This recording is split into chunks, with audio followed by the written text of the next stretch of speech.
ஆலயா cotton உடன் பொங்கல் கொண்டாட்டம். ஆலயா cotton வேட்டிகள், சட்டைகள்.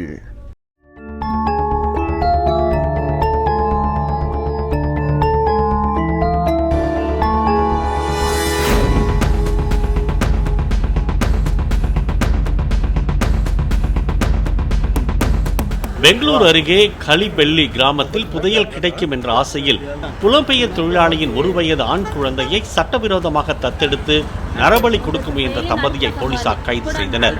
Syed இம்ரானும் அவரது மனைவியும் வீட்டின் அறையில் குழியை தோண்டி பூஜைகளை செய்து குழந்தையை நரபலி கொடுக்க முயன்றதாக கூறப்படுகிறது. இதையறிந்து அப்பகுதி மக்கள் கொடுத்த தகவலின் பேரில் குழந்தைகள் நல அதிகாரிகள் மற்றும் போலீசார் விரைந்து சென்று குழந்தையை உயிருடன் மீட்டனர். ஆலயா காட்டன் உடன் பொங்கல் கொண்டாட்டம்.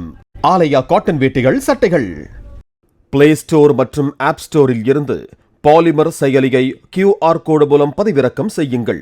செய்திகளை உடனுக்குடன் பெறுங்கள்.